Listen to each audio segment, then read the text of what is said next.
Bonsoir Yannick Bestaven.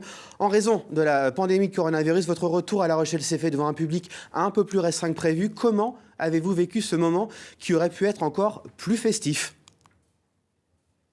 Oui, bonsoir. C'est vrai que c'était pas facile d'organiser le retour du bateau et même une fête pour mon retour avec ces problèmes sanitaires. Mais néanmoins, je sais que ce soit la mairie, le département, beaucoup de monde a œuvré, mon sponsor Maître Coq pour mon retour. Et il y avait quand même quelques personnes qui étaient sur les quais et sur l'eau. Il y avait des banderoles avec mon nom écrit. Donc ça m'a fait très très plaisir, ça m'a fait chaud au cœur car je sais que les Rochelais et Charentais ont vraiment suivi mon Vendée Globe et ont poussé fort dans mes voiles et je les remercie tous. Ceux qui ont pu venir bien sûr, mais aussi surtout je pense à ceux qui n'ont pas pu venir. Et voilà, donc je les invite à venir visiter le bateau, voir le bateau qui est dans le port à La Rochelle. Les Rochelais donc effectivement au rendez-vous ce soir. 2 semaines que vous êtes de retour et que vous êtes depuis très sollicité notamment par la presse. Avez-vous eu le temps de faire votre propre bilan de la course ? Non, pas du tout. C'est vrai que ça s'enchaîne, ça va vite depuis mon arrivée.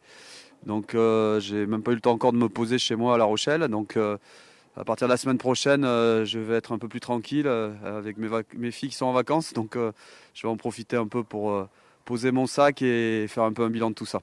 Quand vous repensez à la course, justement, il y a un moment particulier que vous retenez ? Oui, il y en a plein. Mais, il y a bien sûr le passage de la ligne d'arrivée en tant que vainqueur avec ce feu d'artifice au Sable d'Olonne. Mais aussi le passage du Cap Horn. Ça, c'était des moments forts. La recherche aussi de Kevin Escoffier qui a été un peu compliquée.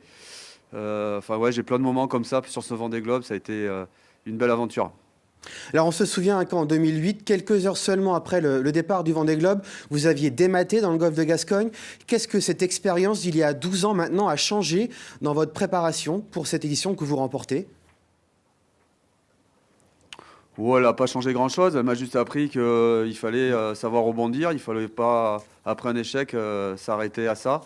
Et qu'il y a toujours des manières et des façons de rebondir dans la vie. Donc moi, c'est ce que j'ai fait. Il y a eu des hauts, mais il y a eu des bas aussi. Il y a eu des sponsors avec des bateaux, puis plus de bateaux, plus de sponsors. Comme dans mon entreprise Watansi aussi, un incendie. Donc j'ai toujours appris en fait à rebondir. Et ça m'a beaucoup servi pendant cette course, notamment lorsque devant le Brésil, je perds mon avance et qu'il faut tout reconstruire sur les dernières semaines de course pour gagner. Donc voilà, la résilience. Effectivement, on se souvient de cette remontée de l'Atlantique qui a été un petit peu compliquée.